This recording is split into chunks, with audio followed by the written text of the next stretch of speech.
Coba kalian bayangkan, ada negara yang luasnya itu kurang lebih seperti kota Jakarta, tidak punya banyak sumber daya alam, dan dikelilingi oleh negara-negara yang jauh lebih besar.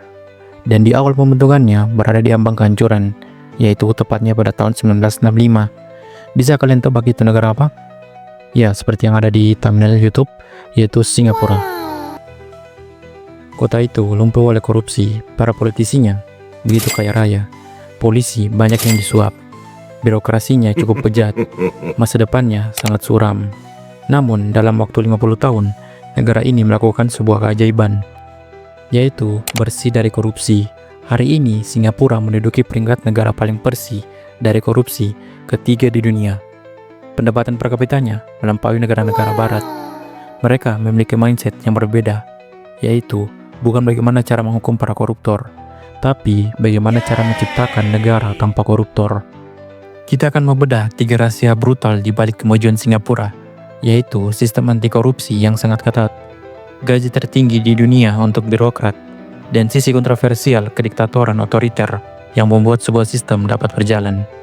Untuk itu, mari kita bahas.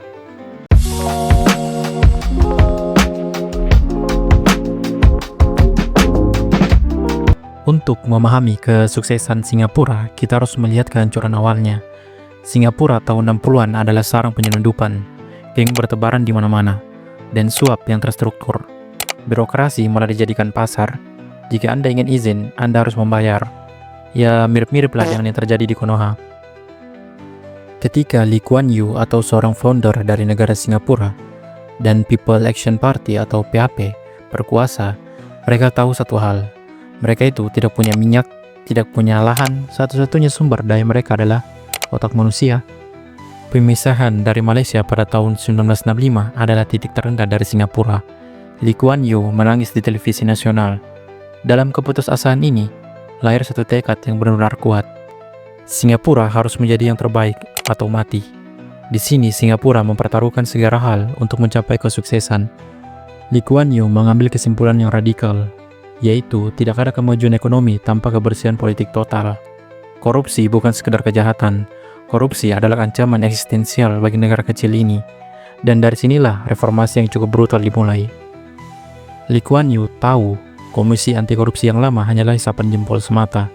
Ia kemudian mereformasi CPIB atau Corrupt Practice Investigation Bureau. Maaf kalau jangan itu salah. Yang merupakan lembaga anti korupsi terlama di dunia yang berdiri tahun 1952. Memberikannya kekuatan luar biasa yang hampir tak tertandingi di dunia.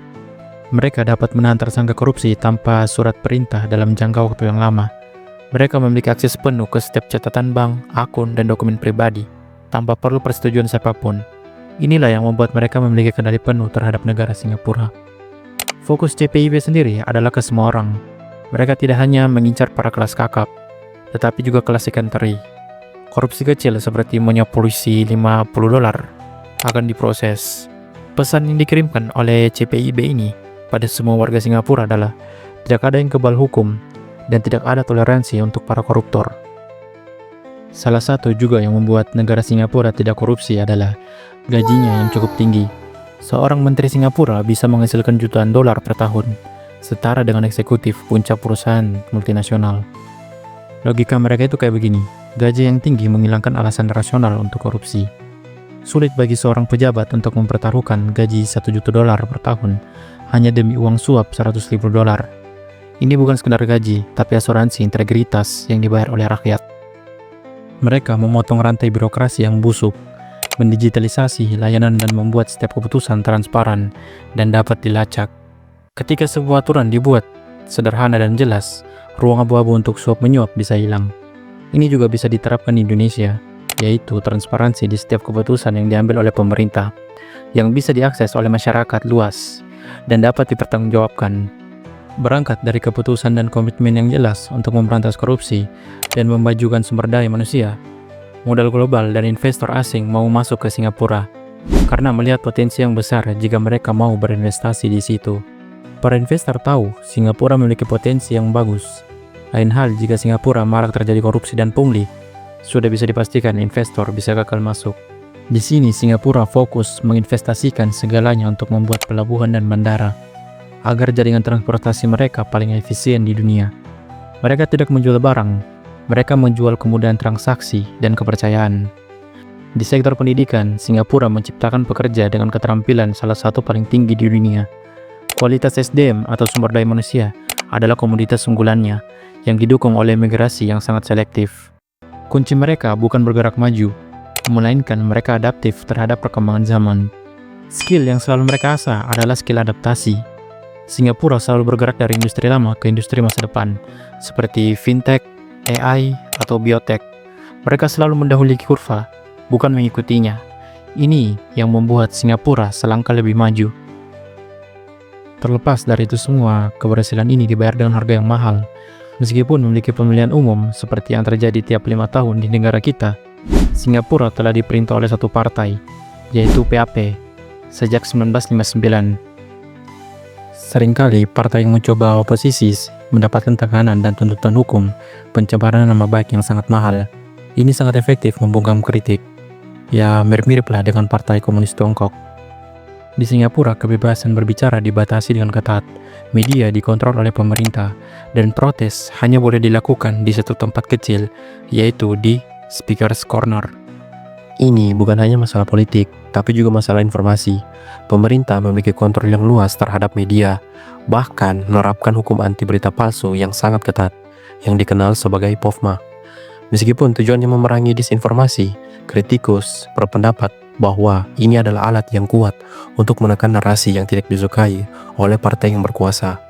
Segala bentuk kritik tajam, investigasi mendalam terhadap para elit, atau pementasan politik di luar batas yang ditentukan, dapat berujung pada tuntutan hukum perdata yang menghabiskan biaya miliaran rupiah. Secara efektif menguras habis sumber daya posisi. Jadi, media dan masyarakat tahu batasnya, yaitu Anda boleh mengkritik asalkan kritikan itu aman dan tidak mengancam stabilitas atau reputasi penguasa. Lee Kuan Yew, seorang founder negara Singapura dan penerusnya, berargumen, pilihan antara kebebasan liberal yang kacau atau disiplin otoriter yang makmur, dan mereka lebih memilih yang kedua. Disiplin ini menciptakan birokrasi yang efektif, tapi mematikan pemikiran kritis dan oposisi. Inilah yang menjadi dilemanya. Apakah kedisiplinan dan kemakmuran bernilai lebih tinggi dari kebebasan dan debat politik terbuka? Lembaga anti korupsi di Indonesia seperti KPK harus diberikan kekuatan penuh, kemandirian finansial, dan perlindungan hukum absolut agar tidak bisa diintervensi oleh cabang kekuasaan manapun, baik eksekutif, legislatif, maupun yudikatif. Singapura menunjukkan bahwa integritas hukum harus berada di atas politik, sebuah benteng terakhir yang tidak bisa diganggu-gugat. Ini membutuhkan perubahan mendasar, yaitu komisioner anti korupsi tidak boleh merasa terikat atau berutang budi pada politisi manapun. Setelah kita melihat Singapura, kita harus jujur, kita tidak bisa dan tidak harus meniru sistem otoritarnya. Namun, ada beberapa hal pelajaran inti yang bisa kita ambil dari video ini. Yang pertama, yaitu pemisahan kekuasaan anti korupsi yang total.